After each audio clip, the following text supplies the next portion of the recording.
So, hello guys, it's me again, Camelia Flores. Hi! So, for today's video ay pupunta nga tayo ng Katarman, kaya magkape muna tayo dyan para tayo ay maging malakas sa buhay. Ima ko nga ni mag-ayos sa ito ng aking pagbumukha, ibabalandra ko na sa pader para mag-let's go.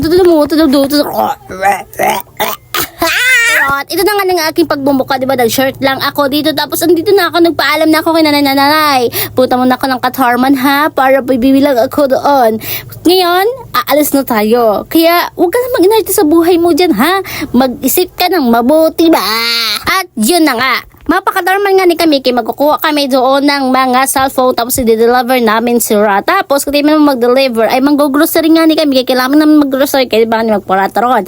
Kailangan namin mamalit ng mga gamit, body wall. Intindihan mo ba yan? So, adi na nga ni kami dito sa pantala. Naghulat na kami dito ng sampan para paglagay ng sampan ay pupunta dito ang scooter. Tapos kung di ng scooter ay tatavok na. Tapos pag itabok na ng scooter, dyan na kayo mag-aandar. Huwag kang mag-inarte dyan, pangit ka. At ini na nga nagsasakay na nga nila ang akong scooter dito sa may sampan para nga hitabok na kami dito sa Mual-Bual. Tapos, wow, cute ka niyan. Magkakang si Tarzan. Tarzan yan?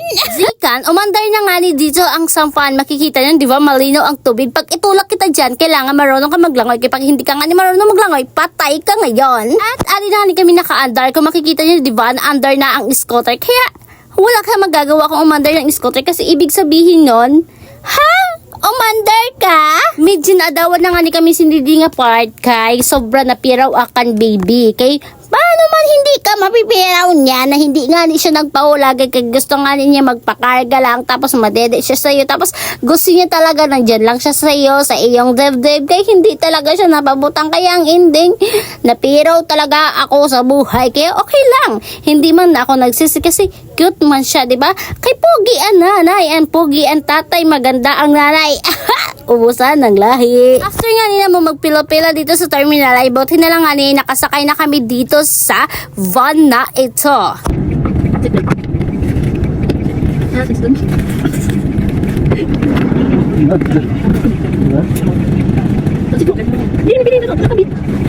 Hindi ba? Ano ito? Basta ka umuntog to.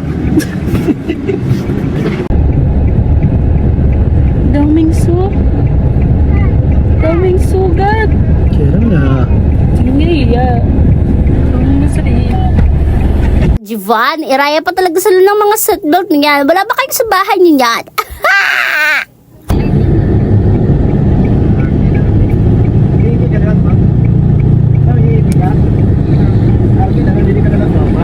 So, adi na nga ni kami sa Gaisano Grand Star Mall and the Philippines Studio. Kaya, humana namin nakuha dito sa LBC ang mga cellphone ng everything and everyday. Tapos, nandito na nga ni kami sa mall, diba? Kaya, anong gagawin namin? Mangumimili na kami dito. Let's go!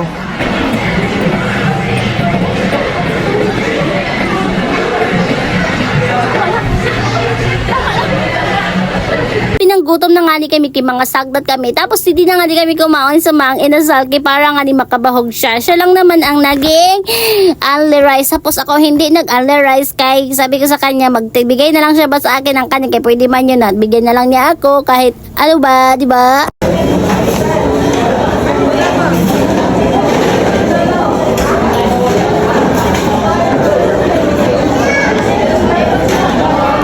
Nga ni naman doon ay lumamo na ito na nga ni kami nag-grocery na nga ni kami papunta dito nga sa groceryhan kay para nga ni namin magkabili ang mabili na namin bibili namin dito, diba? Para mamili na nga ni ang bibili ng mga bibilihin mo. Diba? Kaya babalik mo, iba lang agad. So, very scripted gani mga pangyayari dito. Pero, hindi ganyan scripted ang mga pinamelyo namin. Ang mga pag-video-video lang ba. Kaya kailangan ba meron man lang i-content. Tapos, makalalangot pa talaga nag-video. Kaya gidok-dok talaga. Makulma man dyan ang aking koto. Diba? Kaninaluhan ako. Sige lang, mamili ka lang dyan ng mga bibilhin mo. Kaya kailangan talaga namin yan infotron. Kailangan nga namin dito magkapagpili. Feel nga ni ng mga pingganan ba. Kaya wala man kami pinggan. Kaya lang man kumain sa doon sa bagol. Pero wala din kami bagol. Kaya hindi naman yan uso, diba? Ang ano na lang ba dyan sila? Magbring-bring na lang sila ng pinggan nila para wala man kami hugasin ba sa buhay. Di ba? Tapos nga namin doon magpili ng mga finggalan. So, nagpunta na nga kami dito sa may mga biscuit. Ang kailangan nga namin mag-restock din ng biscuit kaya para hindi kami mamahalan. Kaya kapag tingi-tingi lang nga yung aming bibilihin sa tindahan ay minamahalan kami. Kaya dito na lang kami ng pundok-pundok na lang para di ba makadiscount ka. At siyempre para may restock ka. Di ba? Mindset ba? Mindset. Sige te, i-post mo lang ang cart na yan. I-post mo lang ba yan para maging maganda ang pamimili mo sa buhay natin. Kaya na ba ini nga may latdiwan ni Borong nga Tarzan. Tapos, dali nga ng video-video kay Iraya ka ba sa camera, Tarzan? Iraya ka ba? First, we going to do attitude to you.